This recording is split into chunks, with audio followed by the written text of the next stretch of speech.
Hello. Bienvenidos a un episodio más de Mandarax, un podcast que se hace en colaboración con Sonoro y que conducimos a una servidora, Leonora Milán, sí, ¿verdad? Y Alejandra Ortiz Medrano. ¿Cómo están, damas y caballeros, en esta mañana, tarde o noche? Aquí con mucho gusto de acompañarlos, invitarlos a seguirnos en nuestras redes sociales. Nos encuentran como @Mandarax en Twitter, @lasmandarax en Instagram, facebook.com/Mandarax lo explica todo. Y bueno, un día hermoso, ¿no? Un día hermoso para hablar de este tema que resulta ser muy darks. ¿Verdad? Es que ¿saben qué pasa? Ya está, o sea, sabemos que de repente Mandarax se pone darks y pues queríamos hacer una presentación que tal vez les llenara un poco el corazón de optimismo, aun cuando vamos a hablar de una verdadera tragedia ecológica. La verdad no lo planeamos, solo nos salió del corazón. Supongo que nuestros corazones son buenos porque nosotros somos gente buena onda y supieron que se necesitaría esto. Vamos a hablarles de unos animales que no son darks per se, son más bien como muy babosos. A mí me dan un poquito de asco, ¿Ok? pero no por eso los discrimino, Pero que son los todos, anfibios. o sea, ¿te dan asco todos por en general o ves un ajolotito y dices, ay, ajolotito, sonríe? Todos menos los ajolotitos. Ok, ok. Sí, pero todos los demás, o sea, todos en los otros que puedo pensar, sí. Y por ejemplo, estas ranitas súper chiquitas que hay como en los bosques tropicales de Costa Rica, que son como verdes y súper bonitas y así Ujú. diminutas. O sea, digo como, ay, qué cute si las veo en una foto, en un video, pero siento que si me las encuentro en la vida real, sería como, Ya. ¡ay, rana! Ok, ok, ok. Es que además brincan mucho las ranas, o sea, tienen también como un comportamiento muy, que a mí me parece como errático y Impredecible. desconcertante. Sí, entonces no me gustan. Y yo de niña, Pero sí. más allá de que a mí me gusten o no me gusten, me causen repulsión o no, son muy importantes y se están extinguiendo a una tasa así como horrible. Esto me remonta a mi tierna infancia, en la cual íbamos de vacaciones con mis abuelos a un balneario en Tehuistla, que no sé bien a bien dónde es hoy en día, creo que es en el Estado de México. No Pero la sé. cosa es que allá había muchas ranas y entonces y en la noche salían porque pues, era un lugar con humedad y salían las ranitas en la noche. Y entonces yo un día agarré lo que yo creí que era una rana, pero creo que en realidad era un sapo y creo que se hizo pipí en mi mano y se me inflamó toda, pero así de que tenía mano como de Mickey Mouse. Y entonces además me picaba y como que me dolía y entonces mi abuela, porque pues iba con mis abuelos, me puso lo que para ella era muy curativo, que era violeta de genciana. Entonces no solo Sí. tenía la mano como tamaño Mickey, sino que estaba toda morada. Fui muy popular en la escuela la semana siguiente. La violeta de genciana era un remedio muy popular en esa época. Sí. Eran los Ay, locos pero locos no, o sea, 80. lo contaste y me dio así como Sí. de...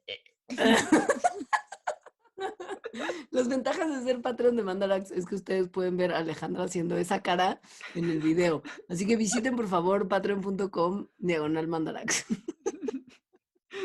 Porque ahí pueden Pero ver bueno, lo que estamos haciendo en video antes que nadie. Nada más era como pequeño comercial.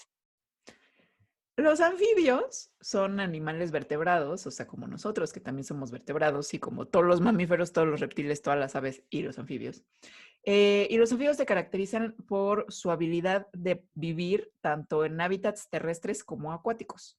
De hecho, su nombre significa eso en griego, o sea, que viven una doble vida, que refleja esta estrategia que tienen, a pesar de que esta estrategia no es que la tengan todos. O sea, hay algunas especies que nada más viven en la tierra y hay otras especies que tienen un modo de vida completamente acuático. Lo que a Tienen Alejandra una... le da como asqui es que típicamente se caracterizan por tener como una piel humedita y supongo que la idea de que pueden respirar y absorber agua a través de la piel sí es como medio sacante de onda. La idea misma no, pues es como, qué padre. Pero sí, su piel babosita Mm, es la que me da asquillo, sí. ya. Hay muchos anfibios para atormentarte. Hay como 8100 especies que Ya conocemos. sé.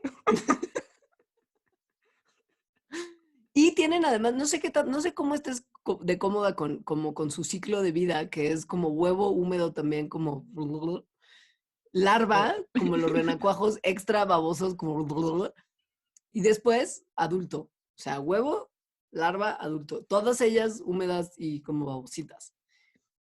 Lo que suele pasar en los anfibios que sí tienen el estilo de vida dual es que eventualmente, como adultos, es cuando salen del agua y pasan el resto de su vida en el agua. Las ranas son un modelo excelente para entender como el sistema anfibio de vida, porque justo tienen estos huevitos súper babosos, de los cuales nace un renacuajito que cuando madura se convierte en una ranita, que es cuando salen. Los renacuajos viven en el agua, las ranitas en la tierra. Es un ejemplo Exacto. perfecto.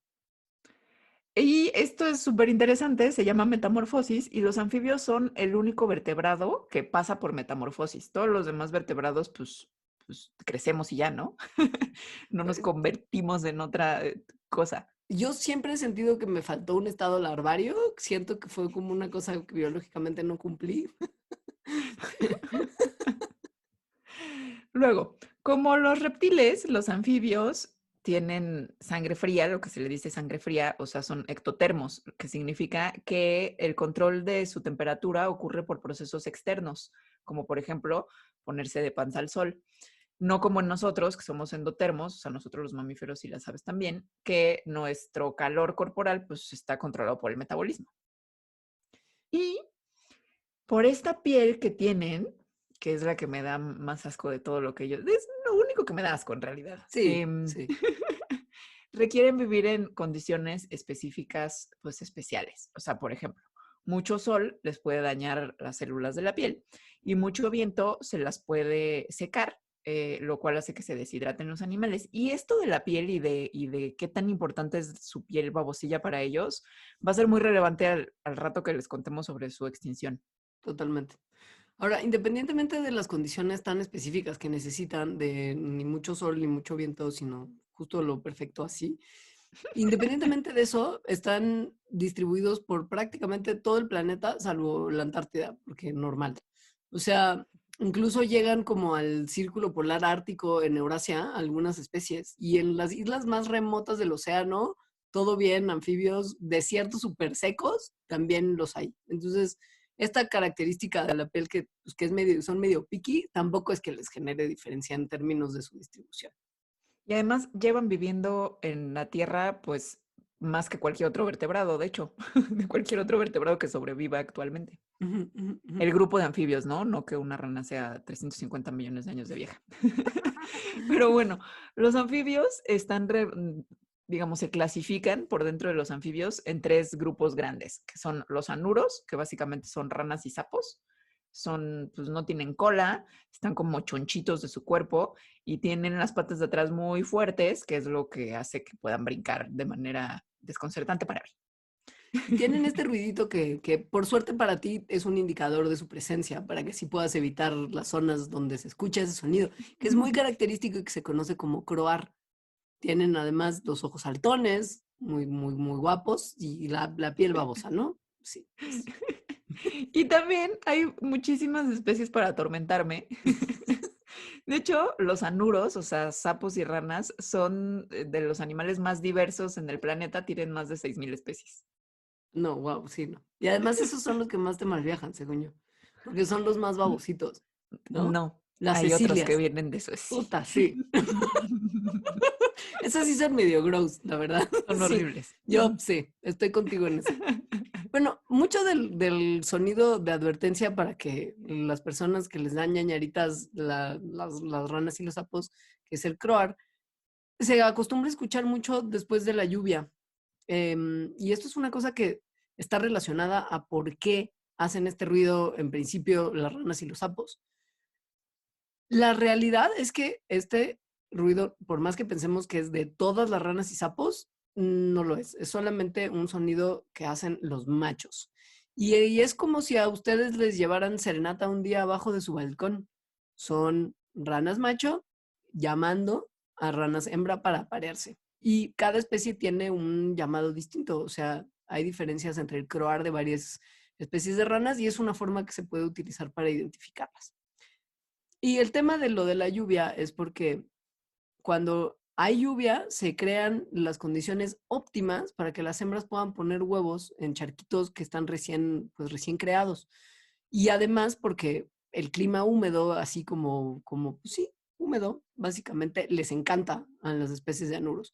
Entonces llueve, hay una altísima humedad, hay más charcos que se hacen, las nubes que tapan el cielo cuando llueve, pues también les quita un poquito el sol y hace que las condiciones sean como más fresquitas y húmedas. Y es como el momento perfecto para las ranitas y su reproducción. Entonces, croan en Es ese momento momento del amor. porque es su clima del amor. Ujú. Sí, así es. Luego, están entonces los anuros, que son ranas y sapos, y están los caudados, que este es el grupo que incluye a los tritones y a las salamandras, que se parecen mucho en realidad. Los tritones, imagínense como la cruza entre una rana y una lagartija. Búsquenla en Google, ¿no? Para que los vean. En realidad, tritones y salamandras se parecen. Y de los tritones, una cosa un poco mal viajante es que a pesar de que se vean como lindos, como las salamandras, que también son lindas, pueden ser muy peligrosos porque muchos de ellos secretan toxinas a través de su piel, pero toxinas que, bueno, como un mecanismo de defensa, pero que son tan fuertes que pueden matar a una persona. Las salamandras, pues son muy lindas, esas no me dan asco, tal vez no quisiera tocarlas. Pero puedes convivir. O sea, si hay una salamandra, no te genera. Creo que nunca he visto una salamandra, más que ajolotes, que pues son una salamandra muy especial. Sí, sí, creo que yo tampoco. Y Bueno, además a quizá. los ajolotes los he visto pues en acuarios y cosas así, o sea, en la naturaleza. Creo que nunca he visto una salamandra. Creo que nunca he visto un caudado en la naturaleza. No. Qué triste. Sí, eso no habla mal de ti, sino mal de la situación de los anfibios en el mundo, en realidad. Bueno, también viven en lugares que no acostumbro mucho, o sea, justo, ¿no? Las salamandras tienden a vivir como en lugares muy húmedos, montañosos, medio oscuros. Pues, no, yo vivo en mi departamento. Claro. No es un lugar, no es un tipo de lugar donde aparezcan así como Sí. casual. Pero hay unas salamandras que tienen una cosa increíble, que es que fotosintetizan, o más o menos. Es decir, no es tan correcto decir que son los únicos vertebrados que fotosintetizan, porque lo hacen con ayuda de unas algas, pero son los únicos vertebrados que con ayuda de unas algas obtienen glucosa a partir de la luz. Y esto está increíble. Sí está. Em, sí, esto se sabe porque desde hace muchos años, o sea, desde 1888, se vio que había huevos de un tipo de salamandra que adentro de ellos, de manera pues más o menos común, tenían unas algas unicelulares que se llaman ofila. Estas salamandras ponen sus huevitos en charquitos de agua y luego llegan las algas y empiezan a colonizar los huevos súper rápidos, en cuestión de horas. Unos años después, como que fue de, ok, esto que habíamos visto es una relación simbiótica. O sea, esto beneficia tanto a los embriones de salamandra como a las algas. ¿Por qué? Porque los embriones sacan material de desecho, que las algas, ñam, ñam, ñam, ñam, ñam, te lo comen todo Me como y... tu caca de embrión. De embrión. Exacto, sí, son Sí. algas como de popó de embrión, Ujú. totalmente. Y a cambio es como de, toma oxígeno, que los embriones pues incorporan a sus cuerpecillos y pues esto es un resultado como un subproducto de la fotosíntesis que también hacen las algas. Pero, Es una cosa muy sí. bonita porque las algas además se alimentan de popó y de luz. O sea, estas algas son muy versátiles en su menú. Pero, ajá, mientras más algas, más posibilidades de sobrevivir. Hasta aquí, pues la historia estaba muy padre. Es como que relación simbiótica viven juntos, ¿no? Como uno al lado del otro. Ujú, Pero en 2011 hubo un twist, que es el twist espectacular. exacto. Porque comenzaron a examinar a los huevos de salamandras como más de cerca y vieron que algunas de las algas no nada más vivían como pegaditas a los embriones, proveyendo de oxígeno como al espacio alrededor de los embriones, sino que vivían adentro de los embriones. Y en algunos casos, incluso adentro de las células de los embriones. Muy, muy friki, muy. Ajá. Entonces, este hecho de que estuvieran como ahí tan adentro, lo que sugirió a los investigadores es que los embriones no nada más estaban agarrando el oxígeno que las algas estaban produciendo, sino que más bien estaban agarrando también glucosa. O sea, que las algas estaban siendo como sus maquinitas de comida, Sí, generándoles glucosa a las salamandras en estado embrionario.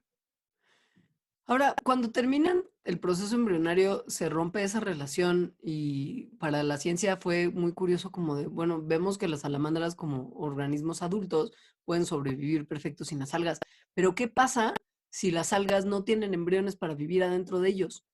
Entonces las estudiaron en laboratorio y se dieron cuenta que estas algas se convierten como en quistes como dormiditos, como que estuvieran dormidas esperando el momento correcto para despertar, como la bella durmiente de la naturaleza. Y esto tiene sentido que pase precisamente en la naturaleza, porque los huevos de salamandra solamente se encuentran en primavera, que quiere decir que se puede entender a partir de este estudio, que después de la primavera, cuando ya no hay más huevos, las algas se enquistan y viven el resto del año como quistes, porque los charquitos además en los que viven se secan en el verano y entonces pues ahí como que esa forma de alga que es muy resistente probablemente a condiciones de sequedad y demás, ahí viven en la tierrita y el año siguiente cuando se rellenan otra vez los charcos y vuelven a poner las salamandras sus huevecillos, empieza una vez más la vida activa de las algas. Sí, pero a las salamandras no les da igual tener o no tener algas. No, pero O sea, de grandes. de grandes sí, pero cuando Sí, son embriones no, no. todavía, si se les quitan las algas, la tasa de sobrevivencia de sus embriones es mucho menor y el crecimiento de las que sí sobreviven sin algas es mucho más lento de las que sí tienen alguitas. Yes, Me encanta esto, porque a mí además también. también googleenlo, o sea, se ven los embriones verdes, está increíble. Ahora, qué bueno que hablamos de esto que te gusta tanto previo a hablar de sí, el grupo de anfibios más feos. Además, hasta abrí como un Google Images para Ugh, inspirarme de lo asquerosos que yo son. no voy a hacer eso. Guácala, y es que además en sus estadios más tempranos son todavía más grotescas. Ay, no, no, no, qué bueno que nunca me he encontrado con una Cecilia, que son de este otro grupo, el tercer grupo de anfibios, que su nombre oficial es gimnofiones. Y a ver, no Una lombriz tienen, gigante. parecen una lombriz gigante gorda. Sí. O sea, no tienen patas. O sea, sí, no tienen patas. Tienen forma, pues sí, como de lombriz, pero grandotes, porque es un animal, o sea, es un anfibio, ¿no? Como una salamandra, pero más grandota, sin patas, O más más larga. larguitas. Sí. Ajá. Están adaptadas a vivir excavando, o sea, viven como en la tierra excavando. Tienen esta piel de los anfibios, obviamente, como muy babosa. Y además tienen unos como bigotitos, que son en realidad unos tentáculos químicamente sensibles que pueden detectar comida y probablemente les ayuden a estar navegando, porque como son excavadoras, pues viven la mayor parte del tiempo en la oscuridad. Ahora, como que los bigotitos no se les notan. De hecho, si ves una carita de una Cecilia nada más sin el resto del cuerpo, no es tan asqueroso. El problema es el cuerpo. Y te No, digo que según yo sí se les notan a unas. yo en mi búsqueda de imágenes, o sea, a unas sí se les notan, pero no a todas. Porque hay unas que tienen carita linda. El problema es neta, que sí son una lombriz gigante. Y el tema de que se metan, o sea, de que se metan a las... Son lombrices gigantes. Y cuando están antes de nacer, como saliendo de sus huevitos, porque no, Los voy a buscar. esa es una googleada que pueden hacer, pero sepan que es como Ay, medio, no, ya la quité, ya la quité. Ya. Lo vi 2 segundos y lo quité. Son muy largas, pero bueno. sí, y Ese está es, muy ese es el productiva, panorama. ¿Ah? sí, sí, ese es el panorama general. Sí, de los anfibios.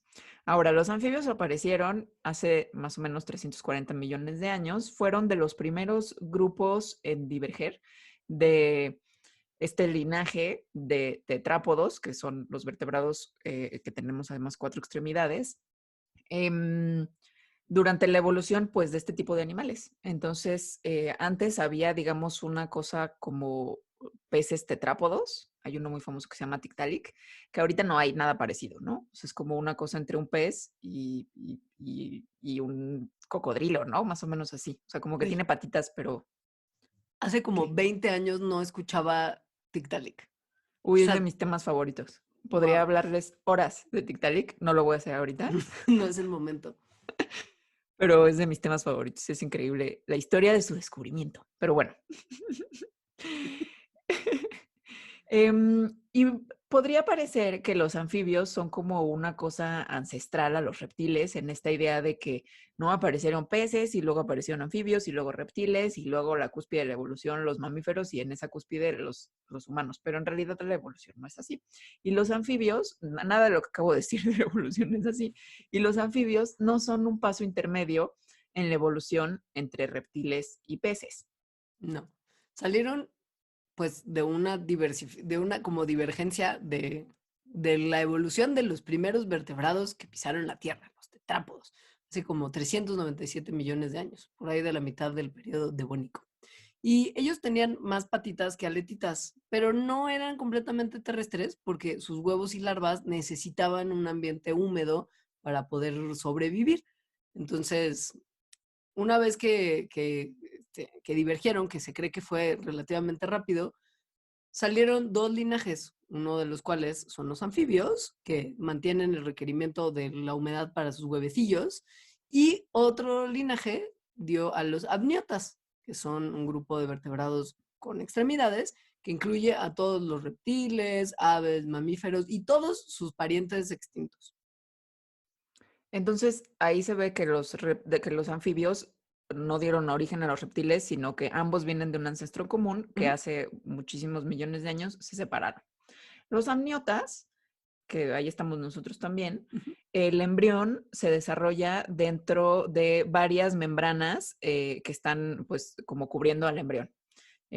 Los anfibios son anamniotas, o sea, no se desarrollan dentro de estas membranas especializadas, por lo cual no tienen huevos como lo que consideramos huevo, ¿no? Con cascaroncito y así.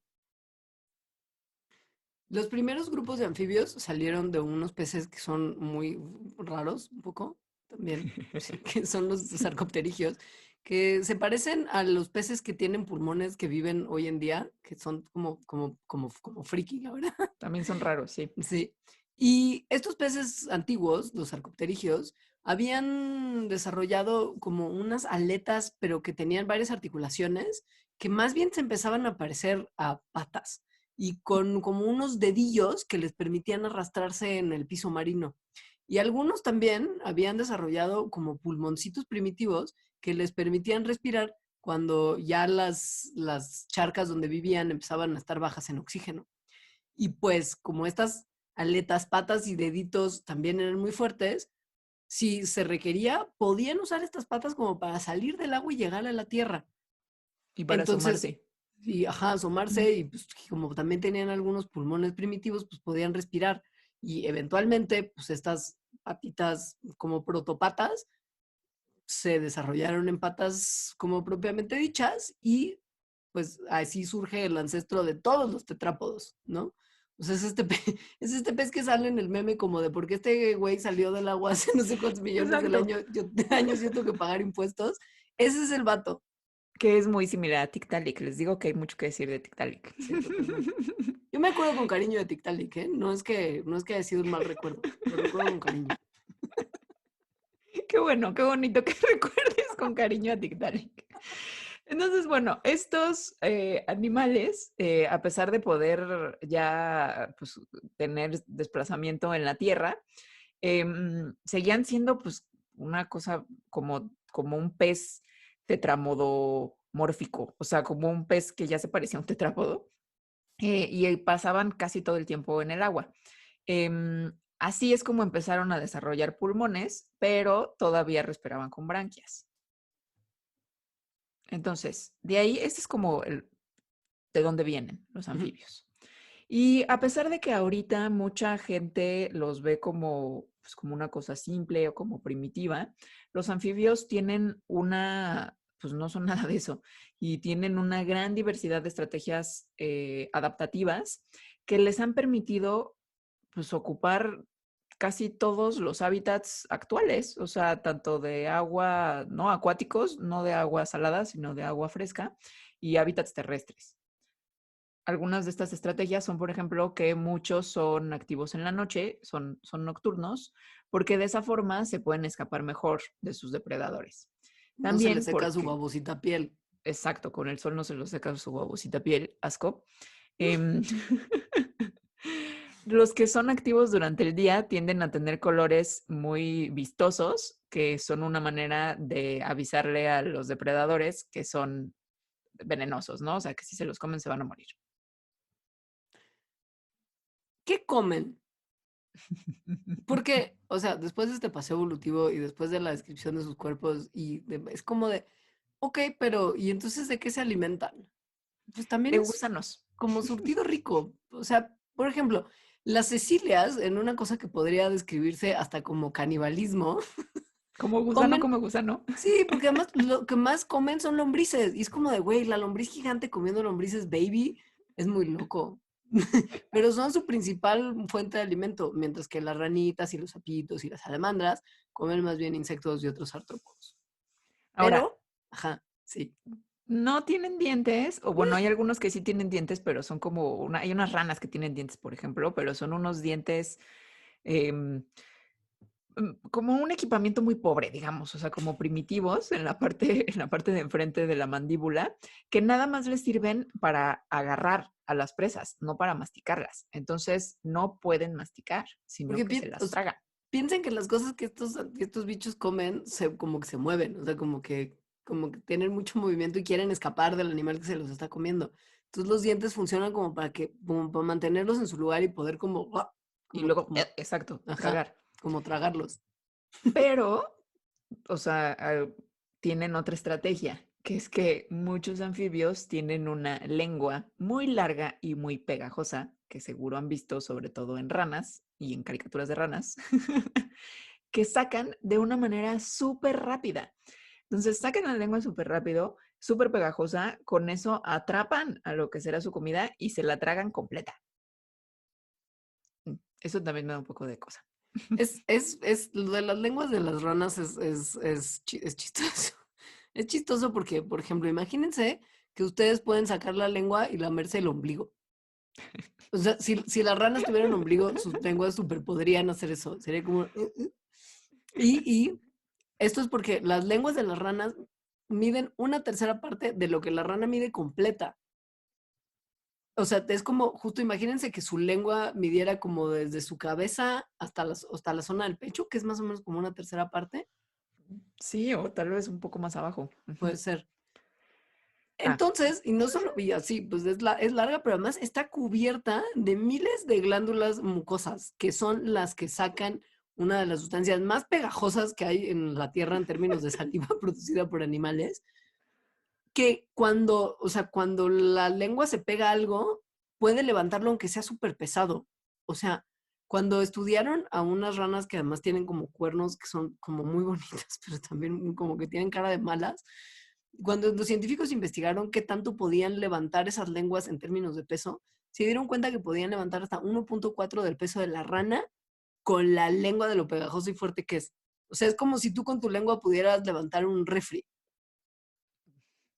entonces, bueno, gracias a esto, Güey. bueno, debido a esto, es que las ranas no van sacando la lengua así como al chile, sino que la sacan cuando efectivamente quieren atrapar algo para comérselo. Em, y son súper efectivas para esto. O sea, pueden cazar animales que son muy ágiles y muy rápidos, como moscas, palomillas, libélulas, y lo hacen pues sin desplazarse, o sea, nada más sacando la lengua. Solo se sientan, se ponen a esperar y en el momento en que la presa está en el lugar indicado, sacan su lengüota y la agarran. Al parecer, pueden agarrar una presa en menos de 0.07 segundos. O sea, ni siquiera 0.7 segundos, 0.07 segundos. Eso es 5 veces más rápido de lo que podemos parpadear. Y la velocidad, pues justo, no es la única arma. Es muy suavecita la lengua de las ranas, ¿ok? Además de cubierta de mucosidad, es súper suave. Y como es tan suave, es súper flexible. Entonces se puede enredar alrededor de la víctima, como para no solamente confiar en lo pegajoso, sino como envolverla y píumbales, envuelta y como con pegamento. Y tiene un músculo retractor que jala la lengua de vuelta, que como que regresa como si fuera un bungee, como ves que la gente mensa se tira de las Ujú. montañas amarrado a una cuerda, que es una cosa que, una cuerda elástica, pues eso, el regreso, como el rebote del bungee, igualito. Y en como la quinceava parte de un segundo, fue así todo el proceso. Sí, es muy veloz, todo esto muy veloz. Y luego, y esto es muy, lo que les va a contar Alejandra sí es un sacón de onda. muy raro. Claro. Cuando tragan, no sé si han visto, no sé. O sea, si ponen en cámara lenta a una rana cuando está regresando la lengua y traga a su presa, cierran sus ojitos, o sea, parpadean. Pero en ese parpadeo, lo que están haciendo es que los ojos se hunden, o sea, se retraen literalmente como adentro de su cráneo, se retraen hacia el esófago, porque entonces de esa manera los ojos presionan a lo que está adentro, ayudando a tragar lo que sea que se hayan comido. Em, o sea, no nada más están parpadeando, ¿no? Sino que realmente están moviendo sus ojos del lugar para que eso empuje la comida hacia el esófago. Es muy perturbador esto. Sí. A mí lo que más me perturbó es que la lengua fuera suavecita, porque me imaginé a las personas que se dieron cuenta de esto. O sea, como de, oh, esta lengua de rana tan suavecita. Acariciando lengua de rana.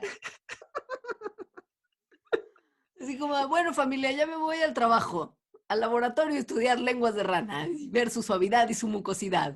Todo Qué el día asco. así. Wow. Sí, qué trip. No había pensado en eso, pero ahora que lo mencionas no voy a poder dejar de pensar en eso. Y las personas que acarician lenguas de rana. Y que reciben dinero por hacerlo. Bueno, en fin.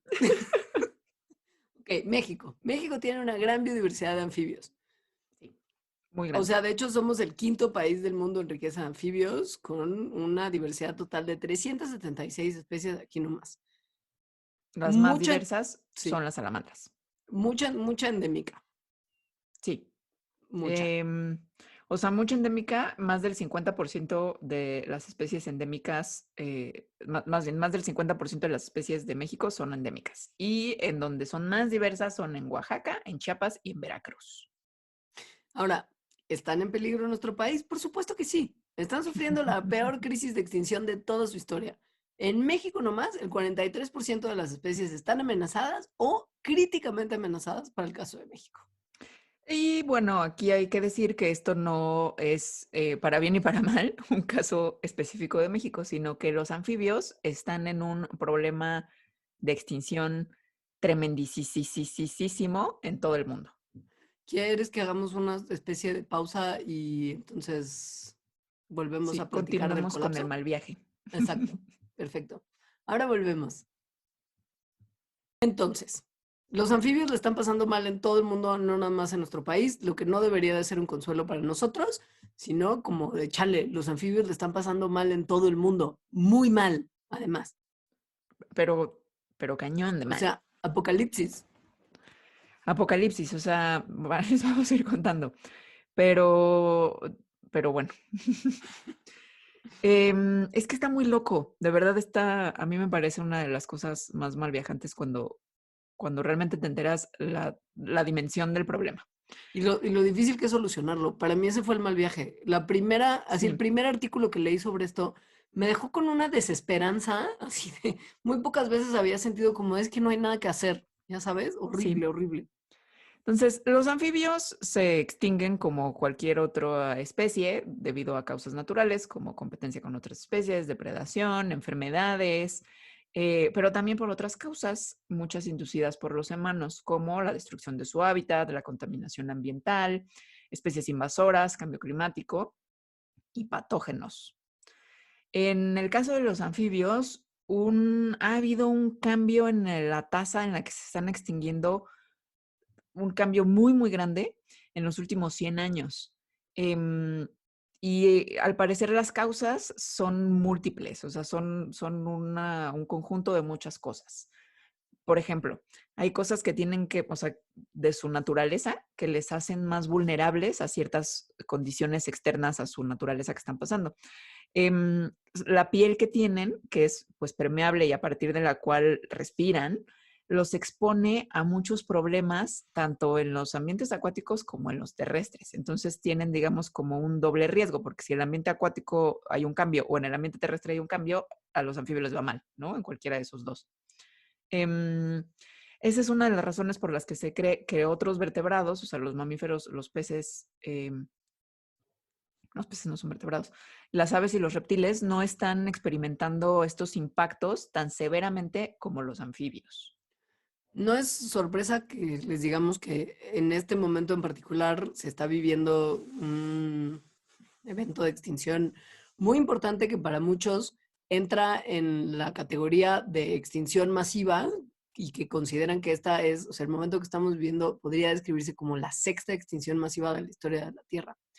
Y los que peor están, o sea, los que van como liderando la extinción masiva son los anfibios. O sea, al parecer, más de 200 veces de la tasa de extinción promedio es como están desapareciendo. Y como que está difícil resolver su problema en particular porque lo que dijo Alejandra de que son muchos factores los que están contribuyendo es, es preocupante. Y la realidad es que el ver la extinción de anfibios como que es solamente una causa las que lo generan, porque por ejemplo, cuando lleguemos a platicarles en parte qué es lo que sí está causando como muchísimos estragos en sus poblaciones, es muy fácil pensar, ah, pues eso está pasando. Entonces, eso es lo que está causando la extinción de los anfibios y no es así.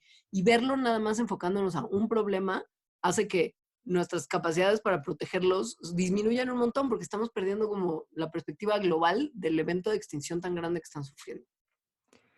Además, es muy triste y muy impactante pensar que los anfibios han estado aquí pues como por 350 millones de años.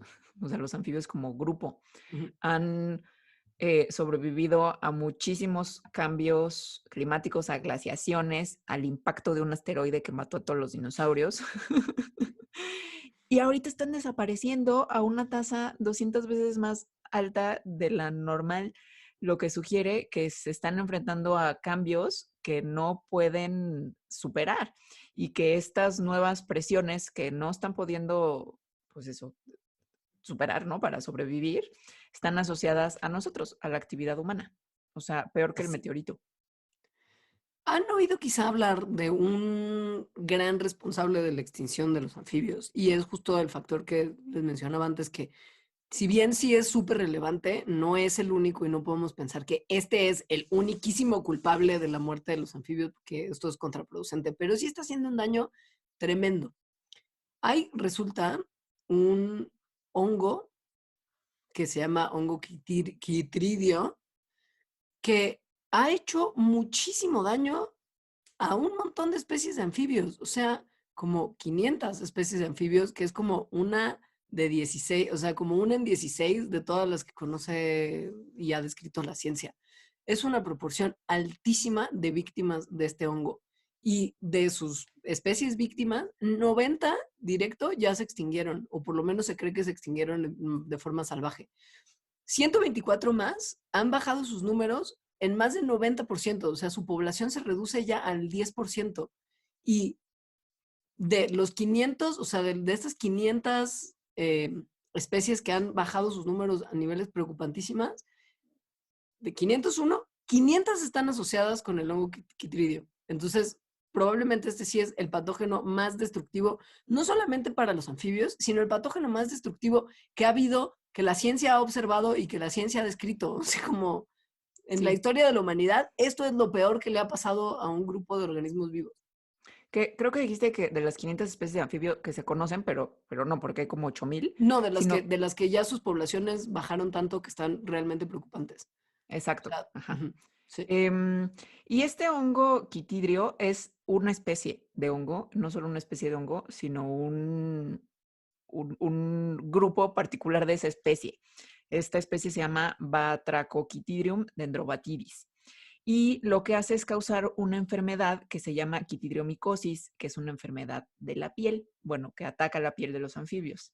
Entonces, cuando un anfibio, una ramita, por ejemplo, está infectada con este hongo, la piel, sobre todo alrededor de ¿cómo se Como de dice? sus De articulaciones. sus articulaciones, ajá, empieza como a descarapelarse, eh, a destrozarse tal cual y a caérseles. Entonces, esto es tan malo para los anfibios, Pues en particular porque su piel es muy porosa y a través de la piel a través de la piel respiran, a través de la piel se hidratan.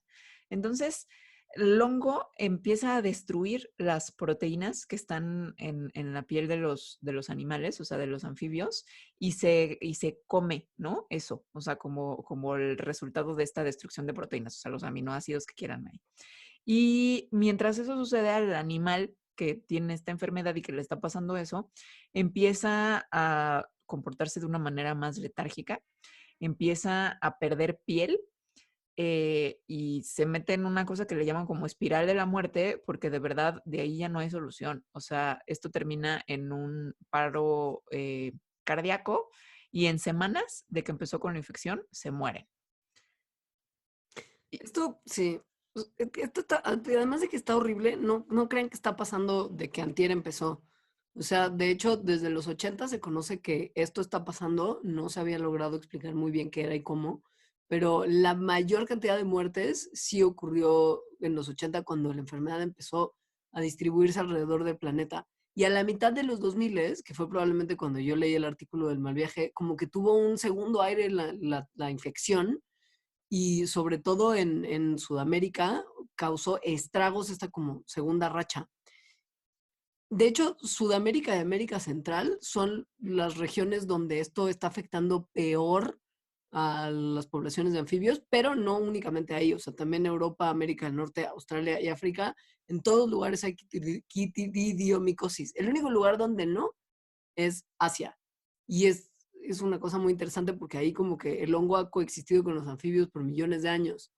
Entonces, sí. Está horrible porque además, al parecer, o sea, estas 500 especies que han sufrido de esto, es un número conservador. Muy probablemente haya más. O sea, de hecho, se descubren nuevas especies de ranas, por ejemplo, que ya están infectadas, ¿no? Que no sabíamos que existían y cuando se descubren, se descubre que ya tienen este problema. Güey, de hecho, ahorita justo hay una campaña que está bien padre de la ONG Saving Nature, que si tú compras boletos para una rifa, que todo lo que se obtenga obviamente va para apoyar a las poblaciones de animales en peligro de extinción, sobre todo en selvas que creo que son de Costa Rica, te dan chance, o sea, si ganas la rifa, tú le pones el nombre a una ranita que descubrieron recién y que está, y que está muy fea, pero imagínate, se podría llamar como Alejandra Mandaraxensis. Fea.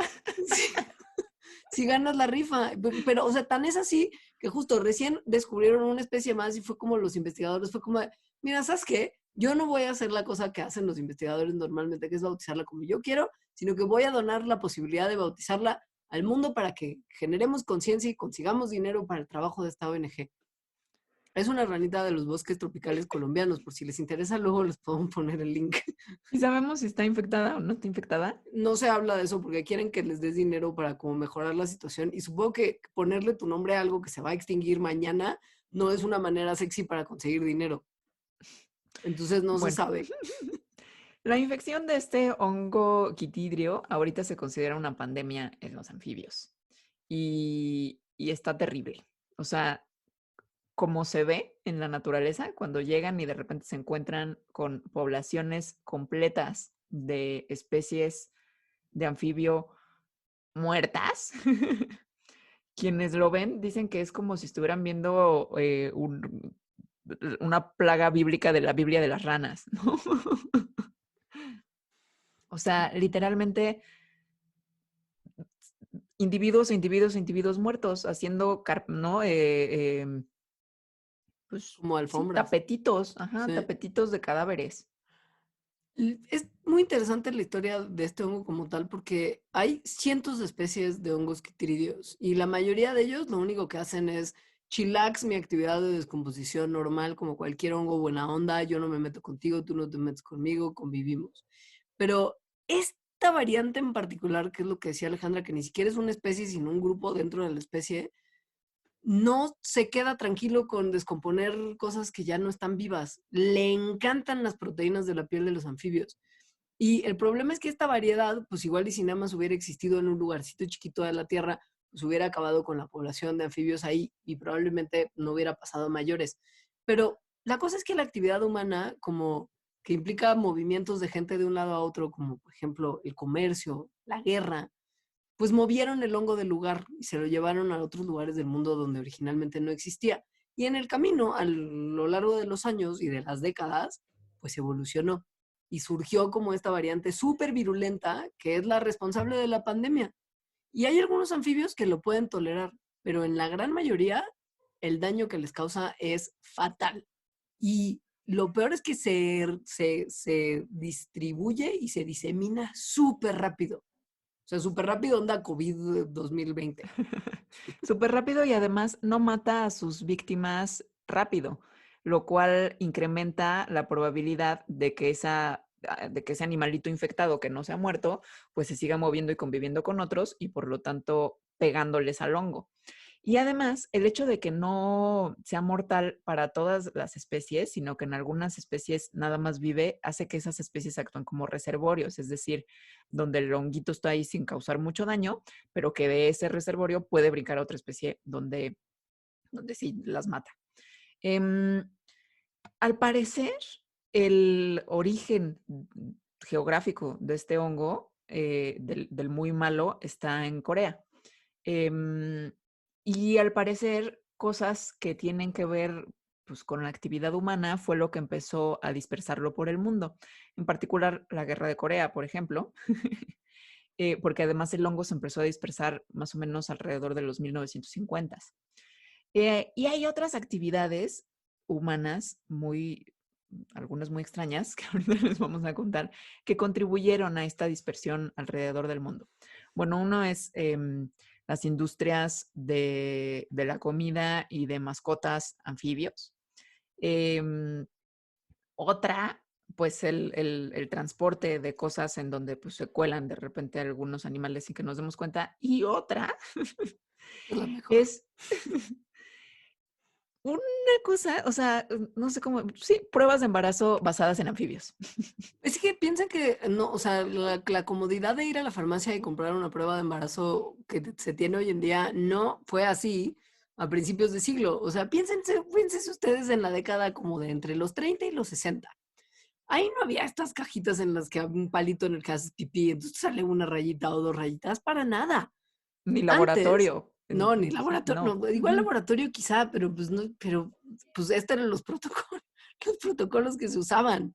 O sea, ibas tú al laboratorio como, bueno, como al médico, y te tomaban una muestra de orina y las mandaban, esas muestras de orina, a algo que se conocían como laboratorios de ranas.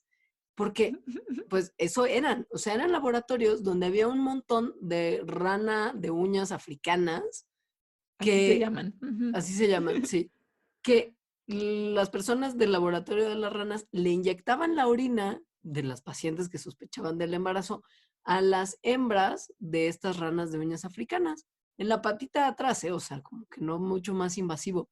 Y regresaban las ranitas a sus tanques y a la mañana siguiente veían si había huevecillos en el agua. Si la rana hembra había ovulado, eso O sea, si quería había decir que la huevitos. mujer estaba embarazada. O sea, claro, ovular en animales que ponen huevos es poner huevos. Pero si la ranita ponía huevos, quería decir que felicidades, señora, usted está esperando una bendi. Esto porque la hormona gonadotropina humana tiene la capacidad de estimular la ovulación en estas ranas. Entonces, este procedimiento también se le conoce como prueba Hogben y era súper común. Y fue una de las cosas que contribuyó a que el hongo quitidrio, este fatal, pues se dispersara alrededor del mundo. Híjole. El problema es que la concentración de diversidad de hongos en la región de Asia quiere decir que en una de esas no estamos limitados a esta variante de hongo quitridio que pueda causar devastación, sino que quizá hay un hervidero de posibilidades de otros hongos que podrían igual ser súper malos y súper devastadores y que incluso ya se están empezando a ver, porque en 2013 otra variedad de hongo quitridio que afecta salamandras fue identificado y fue rastreado su origen a Asia. O sea, fue una época pésima para ser una salamandra. Entre 2009 y 2012, una especie de salamandra perdió el 99% de su población. Y entonces, pues es como de echarle otro hongo quitrídeo salido de Asia, tiene también el potencial de acabar con especies en un parpadeo. De otros anfibios, o sea, de verdad Sí. de los anfibios la tienen muy difícil. Muy complicado. Además, dices, bueno, es un hongo como el que te salió en el pie. Fui a la farmacia y me compré un fungicida tópico, una cremita, Ujú. y eso acabó con el problema, porque con los anfibios no, ¿no? O sea, ¿por qué no se les podría poner un fungicida en sus pielecitas babosas y ya? Y bueno, sí se ha tratado de hacer eso, o sea, sí, sí se puede, pero es, pues es poco realista pensar que esa va a ser la solución. O O sea, sea, las poblaciones de la naturaleza cuántos, no mi- pueden ser curadas a una escala global con una pomada. cuántos millones de personas tendríamos que salir con nuestra pomadita a cazar ranas y darles una talladita? O sea, no hay manera, es absurdo. Ranas que además ni siquiera sabemos que existen, ¿no? Claro, excelente punto. Sí. Entonces, por ahora, lo que se cree que es la mejor opción es prevenir que el hongo siga dispersándose por el planeta. Pero eso también es un problema. Pues sí, sí es un problema porque hay un montón de actividades que están favoreciendo su dispersión y este estado pandémico. Uno de ellos, por ejemplo, es el cambio climático como tal, porque no hay manera de que se escape un tema de devastación ecológica sin que una de las razones de esta exacerbación de devastación sea el cambio climático. Pasa que el cambio climático aumenta la temperatura en los hábitats donde viven los anfibios. Entonces, como esto ocurre, los anfibios se guardan todos juntitos y se hacinan en un mismo hábitat en el que tengan buena temperatura y posibilidades de sobrevivir. Entonces, si uno de ellos trae hongo, pues se contagian todos porque están ahí hacinaditos. Y es neta, o sea, como que esta conducta además que hacen todos los anfibios para resguardarse de condiciones cálidas es muy común, muchas especies lo hacen y cuando lo hacen, que es como cuando la temperatura sube además a 27 grados, que ni siquiera es tantísimo, y la humedad baja, pues es garantía de que si alguien trae el hongo, esa población súper desaparezca. Que además, al parecer, esto de los 27 grados, que es tantito más elevado de la temperatura en la que usualmente viven los anfibios, es una temperatura que le favorece más al hongo. No nada más porque se juntan y viven en estas condiciones hacinadas los anfibios, sino que al hongo le gusta más, o sea, le va mejor. Y pues otros Otra, que, sí. sí, es una muy horrible por muchas cosas, que es el comercio internacional e introducción de especies exóticas. Al parecer, hay varios estudios que han visto que la aparición del hongo quitidrio en algunas regiones, por ejemplo, de Asia, de Australia, de Europa y de América, en el norte y en el sur, ha sido provocada porque han introducido especies exóticas que están infectadas con el hongo y hay comercio, ¿no? De estas especies. Algunas de ellas que no, o sea, que son estos reservorios que les contábamos, o sea, que no se enferman, sino que nada más las transportan con ellos y por lo tanto se vuelven vectores de la enfermedad, toleran la infección. Entonces, lo que provoca esto, o sea, el comercio de estas especies que toleran la infección, es que mientras más pasa el tiempo, pues hay más prevalencia del hongo quitidrio en los ecosistemas a donde llegan. Y en esos ecosistemas, pues hay otras especies de anfibio que las contagian. Esto da coraje sobre todo por lo innecesario, ¿no? Como que es como de, a ver, nadie tendría que estar comerciando con anfibios porque no hay Sí. ninguna, o sea, no estamos en el momento en el que era la única manera de predecir embarazos. Ya no es así. No, según yo, este comercio es para cosas, o sea, como medio pseudocientíficas, o sea, como Ujú. remedios y cosas así, o Sí, como el gusto de tener especies exóticas. sí. Porque además se ha visto que este hongo quitidrio puede vivir sin causar enfermedad, no nada más en algunas especies de anfibios, sino en otros vertebrados, como por ejemplo la piel de algunos reptiles, que también tienen un comercio ilegal gigante. Y esto no sería quizá problemático, no, o sea, es problemático como lo veas, pero quizá mucha gente es como de, ay, bueno, ya, pues si se mueren los anfibios, ¿qué más da? Todas las especies están muriendo X, ya es como un proceso que no podemos detener, chido, Juan. No, los anfibios son súper importantes ecológicamente. O sea, dejen ustedes que pensar que por nuestras actividades se están perdiendo especies y eso ya es horrible per se. Los anfibios neta, neta, neta son súper relevantes. O sea, la realidad es que todos los anfibios son una parte crítica de la naturaleza, tanto en su faceta depredadora como en su faceta presa. Y mucho también tiene que ver con, pues, cosas que de repente o sea, el control de plagas que, que realizan los anfibios es súper importante, porque justo estaba pensando, ¿no? Como, bueno, esto es importante en la naturaleza porque las redes tróficas y los ecosistemas dependen de las relaciones entre depredadores y presas y el control de unos por otros y etcétera. Pero si necesitan como que esto tenga cara de, o sea, como que tenga esta cosa de que, ¿qué nos importa a los humanos en términos de nuestra actividad? Pues los anfibios son extraordinario control de plagas que beneficia muchísimo a la agricultura, que ayuda a bajar la incidencia de enfermedades que son transmitidas por vectores como mosquitos, como la malaria. Y además, o sea, la cosa de que justo al mantener a las poblaciones de insectos a raya, pues puede ayudar a proteger a todas las plantas de cultivo que podrían ser destruidas por estas plagas. O sea, su actividad de la tragadera es muy relevante para actividades humanas. Además, ¿alguien quiere pensar en, en los que le hacen a la medicina del sapito?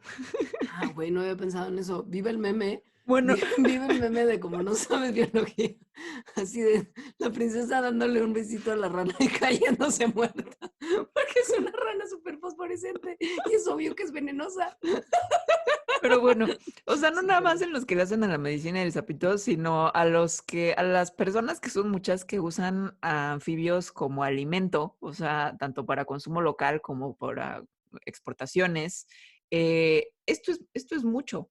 Em, Además, o sea, el hecho de que algunas de las secreciones de la piel de varios anuros, en particular tropicales, que causan justo estos efectos alucinógenos, que son efectos en el sistema nervioso central, estas secreciones se han encontrado, bueno, algunas de estas secreciones se han encontrado que contienen una sustancia que tiene un efecto antibiótico. Otras de estas secreciones que son toxinas tienen además un uso potencial como anestésicos y como painkillers. O sea, entonces hay mucha investigación bioquímica sobre qué usos medicinales se le puede dar a estas sustancias que serían súper importantes para la humanidad. Y encima de todo nos sirven como un semáforo para saber qué tan sano está un ecosistema. Porque como, pues al final del día son las especies más vulnerables a todo lo que está pasando, como de sustancias tóxicas presentes en un ecosistema, pues en corto, o sea, se usan literal como bioindicadores, eso es como se llaman. Su piel permeable los hace vulnerables a sequías, a sustancias tóxicas, tanto dentro del agua como fuera del agua.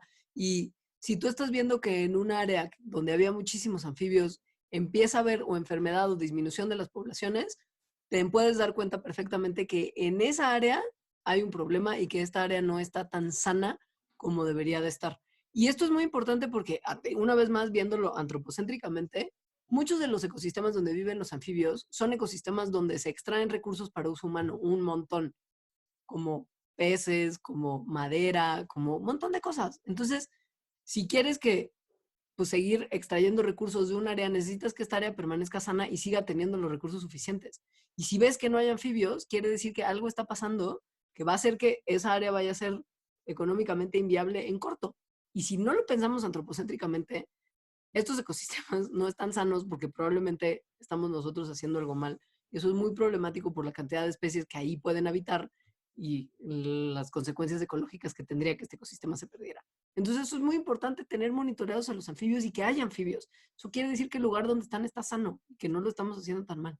Está muy difícil, amigos. O sea, Muy. sí, este hongo quitidrio, eh, sí es como de película de zombies para los anfibios. O sea, Ujú. sí se ve muy complejo el parar su distribución. Pero bueno, ojalá se logre de alguna manera. Y neta, como de moraleja, si ustedes es como, ay, qué bonita salamandra, quiero una de mascota, piensen que eso puede contribuir a que un grupo de animales que lleva viviendo en nuestra Tierra millones de años, 250 millones de ellos, 350 desde que evolucionaron, o sea, las ranas, 250, los anfibios como grupo 350.